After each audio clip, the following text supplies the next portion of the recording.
And you know what? We do this each and every week, and this week is no different. We get an opportunity to have some fun, and we get a chance to do a little game on, game over with the one and only, the CEO, the CFO, the chief budgeting officer, the chief journalist, all of the above. Vashti Hurt. What's going on, Vashti? Good morning. CEO is fine, Reed. K-Mac. That's all. That says it all. Well, K-Mac will be fine, too. Thank you so much. I'll take it. I don't even know what a chief budgeting officer is, but I'm sure CEO is in the umbrella of it. So or you can just do editor-in-chief. One or the other. Editor-in-chief? I like that. Okay. All right. So how we doing, Chief? I'm good. I'm ready for the ACC tournament this week. What are you looking forward to looking at the ACC tournament this week? Because there's a lot to be looking at. Woo. Well, I've got some game on or game over that can kind of give you guys. All right. Okay. Let's do it. All right. Heading into the ACC tournament, Hubert Davis is still high on his team. He had some interesting comments after the Duke loss. He said he doesn't subscribe to the narrative that the Tar Heels have to win the ACC tournament to make the NCAA tournament. He also said that there isn't a disconnect between the team and coaching, and that he believes in his team and that they have room to grow. And so I ask you guys, game on or game over, that Hubert Davis is too positive? Game on. I'm gonna keep mine short because I see Reese is adjusting his hat over there. So, game over. That he's too positive. I think he's just perfectly positive. And I'll yield the rest of my time to the high head over there. So you said game on. What's the question again? I'm make sure I heard it right. Game on or game over, that Hubert Davis is too positive? Y'all wait for it. First of all, I love me some HD. That's my guy. And he doesn't drink, but you said something about he's high on his team. And when I first heard that, I was like, maybe he's still dipping or something. I don't know. But because I get the fact you're going to have a positive attitude, but what he says, he don't have to have a strong run in the tournament to be selected for the NCAA tournament. That's ridiculous. Right. Is it right. I mean, that's hyperbole to the highest level, and I'm just and I love Mr. Hughes Davis, but he's trying to speak to somebody on that team or some players on the team because he can't believe that, and I think he's over the top. You heard the man. You heard what the man said. But the man doesn't make decisions on who goes to the damn tournament. He feels like his team has put his resume out there. If Carolina lose tomorrow night, it's over. It's over. If Carolina loses, no, he didn't say he'd go out there with the bed, but he said he said you don't have to win the tournament. Mac. Carolina lose Thursday night. They done. Over. It's still over. You're right about that. Friday maybe a push, but Thursday definitely done. Thursday be over. Thursday you go to the beach. Then Saturday, if they make it to Saturday, they may have a shot, but depends on what the rest of the world does. But that's over the top. I can't remember what the damn question was, but it's over the top, Vashti. Good job, Vashti. I agree, Vashti. I think he is too positive. I see where he's going with that. I mean, you got to be positive. He's the leader of his team and all that. But however, you got to be real. Come on. That last statement about the Ace, I see. That's who he is. Oh my God. So he's just trying to encourage. I'm agreeing with you, but I'm saying I understand where it's coming from. He's trying to encourage his team. We're all saying we're being negative. He's trying to be positive for his team, but I'm think nervous that now. you don't see, have to I'm get nervous now. I don't even know what Vashti gonna say. I'm nervous now. Before she say this flies in the face of Dunn and Styles are gonna be the best players. Some of the best players ever played in school. Oh my goodness! Exactly. But you don't put them in the damn game. Right. So I mean, I just don't. So he just says those type of things. The thing on the communication is because that reflects him, and he doesn't want that. And this is my guy. I don't know if I told you, but they're a little sensitive.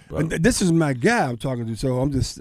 They're a little sensitive, Vashti. I don't know if I told you that, but they're a little sensitive right now. So some questions you have may be triggering. Just so those trigger points. Yeah. They say there's things called toxic triggers. I'm sorry, Vashti. I knew I was a little long there, but you kind of brought it out. I'm sorry. Well, I knew what I was doing, but I mean, absolutely. I'm sitting in the press conference like, okay, Hubert, like, I mean, you can't sell us on this. I mean, we literally are watching these games. And to say there isn't a disconnect, to say he doesn't subscribe to the narrative that, the Tar Heels have to win the tournament or at least go on a run to make the NCAA tournament. To say this team has room to grow and we're headed to the ACC tournament. I just, I think at some point you got to be mad. Right. We don't want to hear all of this, rah, rah, I love this team, I believe in this team. Sometimes I want to hear my coach say, you know what, we sucked, and we all sucked. I sucked as coach, our players sucked, and we got to figure this thing out. Because to me, as somebody who hooped and somebody who follows these teams, there's if your coach doesn't have a sense of urgency, that could potentially trickle down to the team. Right. So to continue to say, oh, we have room to grow, oh, I don't subscribe to the narrative that we have to do this and this and this, may tell your team, okay, well, we're going to turn it on eventually. And it hasn't happened. Yeah. And I think that Hubert is a positive guy, and that works a lot. And I'm not saying that he should change his disposition, but as a coach, you also have to adjust. And what he's doing right now, and with these roses and sunshine, it isn't working. Bring the thunder. Vashti, let me offer this, and I'll get off this point. And just in fairness to him, I'm not sure that's his level of communication internally to those players. Maybe that's his level of communication. Well, he needs somebody on his staff to do it then. No, what I'm saying is, I'm saying he's telling the media certain things, but inside the room, he has a different level of communication to them. So let me what I'm saying. And I meant to caveat that. Yeah, I don't know what he's doing in practice. No, right. But players watch what. I know you a lot. Yeah, listen, bro. Listen, y'all can say look. You can say all you want. I mean, look. What's the people? People say words, actions matter, words don't. Mm-hmm. Right. All that kind of cliche stuff. Mm. You can do all that in practice you want to, right? But you get out here and you start saying this confusing message. Which, by the way, you say some people are listening. They hear those same press conferences too. So the players are saying, "Oh, you just made him run in practice." Blah blah blah. You have to make them believe that we are willing to fight for what we think we want or what we deserve. And I'm telling you now, I don't care what you do in practice. When you come out and you have press conferences like that, you don't make nobody, including your team, believe you willing to fight for it. Right. No, you just don't. I'm not sure about that. Well, you don't get that from that press conference. You don't get press them willing to fight for for us. May not be for them. It should be for everybody that's listening. It may not be for them. They know internally. They ain't willing to fight. Talking to They ain't willing to fight. He's talking to us? They ain't willing to fight. I'm just saying. They ain't willing to fight. I hope he's showing some You don't get that from that press conference. Dog that's somebody willing to go fight. But hearing what you're saying, don't even go to Greensboro then. Why you go to if you ain't willing to fight, don't go. Why you go to Greensboro? Reese is going to take it to just an extreme. Matter of fact, I'm going to be on the Burlington. I'm going to stop him. I'm going to stop the bus in Burlington. You can't get to Greensboro. Because you don't want to win. Because if you ain't willing to fight, don't go. So you're not willing to fight. I knew that was coming from Reese after that, what K-Mac said. I mean, come on, Reese. Coach V. Is that what you got from that? 40 years ago. Come on. Coach V went to the meeting and said, all right, we're not going to shoot the ball. We may hold the ball the whole game. They went in the locker room and said, we're going to dunk the ball, we're going to shoot every turn, we're going to bust that. And so, but he told the media one thing, but told the players something different. It could be the same thing going on with Hubert. You never know. We've been watching it all year. Translating on the court. That's the thing. And you're right about that. With a graduate transfer, a fifth-year senior who can't play, a potential ACC Player of the Year, an experienced backcourt. We're not talking about some scrub. Blood pressure. No, you're right. You know what's so sad about this whole? No, you're right. This whole segment. You know what's sad about this? What is sad about it? Anybody that tuned in and started listening to this segment and listening to Coach Hubert Davis' press conference would think we willing to fight harder than they are. And that's what's sad about this whole thing. Why even go to Greensboro then, K-Mac? Damn, okay. I'm not going to cuss either. I think UNC could still make a run, and I believe. Of course they can. Yeah, they have the talent. They have the ability. If they make it to the championship game, the tourney will. They will try to find a way to put UNC in that field because they're good for business. But they have to beat UVA. Yeah, that's right. But what about Friday? What about the semifinals? If they make the semifinals, they're good. Vashti? No. They have to make the championship game. Okay, gotcha. Ooh, you went championship. Whoa. They have to make the championship. But see, I'm thinking, making it Friday. Vashti. Come on now. It, but they may be in the first 4 in. They got to play a play-in game. That's embarrassing. So, wait a minute. they have to. Wait a minute. They going to Dayton? Oh hell no, we ain't going to Dayton. That's what I'm saying. Better win the championship then. Oh wow, we can't do that. Central be up there. Carolina versus NCCU. Maybe Central be up there with Carolina. Are you okay? We could have had that game over Durham Tech. Okay. Anyway, I invest that. All right. The ACC announced their season end of season awards. You guys mentioned it in the previous segment. Yes. Jeff Capel won Coach of the Year, Pitt head coach, but John Shire didn't receive a single vote. So here's how the voting broke down. Jeff Capel, 57 votes. Jim Larinaga, 8 votes. And CL said he was one of those 8. Mm-hmm. Brad Brownell, 6. Kevin Keats, 2. Tony Bennett, 2. So I ask you guys, game on or game over, that Shire should have been in the running for ACC Coach of the Year.